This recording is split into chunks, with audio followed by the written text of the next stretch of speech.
So in this episode of Working in the Shop with Brett, I'm going to show you how to spruce up an old set of deer antlers that's been sitting on your wall for a long time.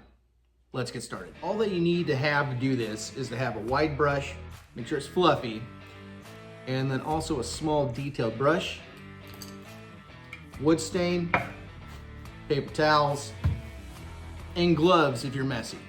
So what I'm going to use to stain it is a darker stain. This is more of a oak look. You can see the dripping on the side right there. More of a darker look. Now, if you're going with whitetail and you want more of that blonde look, the best thing you can use is a nice golden oak. That's what you want if you want a blonde look. But since this is muley, I want the dark look. Look right here in the front, especially down here. When this thing was being boiled and bleached, this was taped off. You can still see some of the tape, the black spots from tape. It wasn't done very well, obviously, and it has dropped a few times throughout the years. Even though this was taped, you can still see some of the bleaching at the bottom of the horns. So the area I'm first gonna work around is these bottom edges. So you wanna make sure your stain is nice and shaken up. Let's pop this off. And you're gonna use your fine brush, but at the same time, make sure you have a paper towel available. So you're gonna use your fine brush and not add a lot, and this is a longer process. So, I'm just gonna start to add a little bit at a time around these edges. And I am not gonna tape off the antlers because stain runs. So taping anything off really doesn't help. And take your time with this process because the last thing that you want to do is to mess it up and actually get the bone all stained. So you want to try to get every little spot. Then you grab paper towel and kind of dab it away.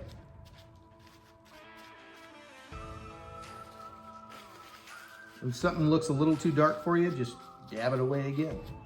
So I went all the way around this side right here, and you can see it is a lot more darker and prominent than this other side. So I went all the way around the edge. You can do the bottom side right here if you want to. It'll give it a better look if you do it. Here's a better look. The bottom side of the antler here. But now we got the meticulous part out of the way. And the reason why we use this is because we don't want to get a bunch of stain all over the skull.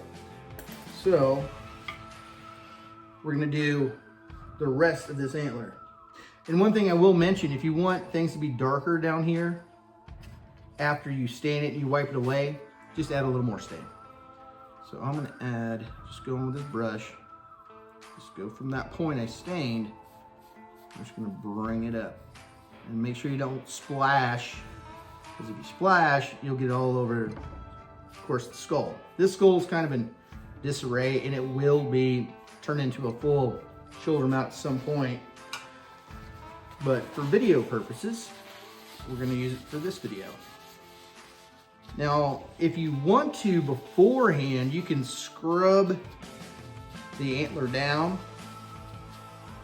And what scrubbing it down will do is it'll just clean it up. But I didn't do that for the simple fact is I want to keep all of the aspects of the antler and of the deer when I actually shot it that season. So every little thing about it is still there. I know some people, they bleach their skulls and their antlers. And, you know, I'm an anti antler bleacher guy. I'm just not a fan of that. Because if you look right here, where I just went over, there's a spot right there where there's still deer blood on the antler from this deer. So I want to keep it as natural as possible. So I'm going to go over the whole antler. I have seen videos of people where they just do a little section of an antler, especially the bottom part where, you know, it's been bleached a little bit too much from the process of European the deer head. And a lot of them don't know how to fade. The problem is, and I've seen, is they don't know what they're fading into. So you have to make something you fade into. Like, so let's say with what I'm doing now, it'll be super bleached right here, but you have that natural look here. Well, you need to make it uniform all the way through before you can actually start to settle in different colors or different stains. And from a distance, it would look like a defined line. Like this part right here would be super dark, and then it would change from here to here, almost like a, you know, candy cane look, and you don't want that. You gotta know how to fade a color. If you don't know how to fade it, you don't know anything. Let's get this big spot right here. This is what I love about this deer, is if you look, this part's like super thick and has this cool like razor blade area right here. This part right here, oh, I love it. I love it. And this, in my opinion, is what is called a gnarly buck. Like, especially if you watch Meat Eater, when Steve Ardilla talks about a gnarly buck, and he's always wanted one. And that's what I've always wanted too. Not like a buck that just has bad genetics, but just, you know, an old gnarly buck, just a big old beefy dude that's in the field. But you gotta make sure you cover every inch of it. And a lot of times when a deer rubs something, you know, it's rubbing like a tree or a branch or something, you'll have that aspect on the antler. Like, it'll be a lighter spot most of the time, even after staining. And some people might be like, hey, you know, I want to get rid of that rub. I'm like, why? That's part of the history of the deer.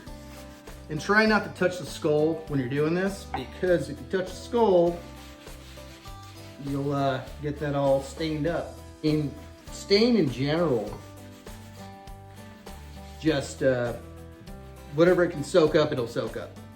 But if you do let it sit too long, it can obviously dry there. So don't be in too much of a hurry. See if I can get that better for you guys. Don't be too much in a hurry, but at the same time, get everything covered. So I'm just wiping it down now. And I talked a little bit earlier about scrubbing it clean.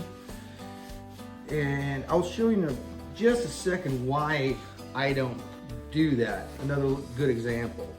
So I'm just dabbing off all the excess. But here's the reason, is if you look at this side over here, you can see like things hanging off, like from him rubbing trees. And I wanted to keep that. So let's look at it right now. This one side looks to be complete. And you can see the difference. This side's way lighter than this other side.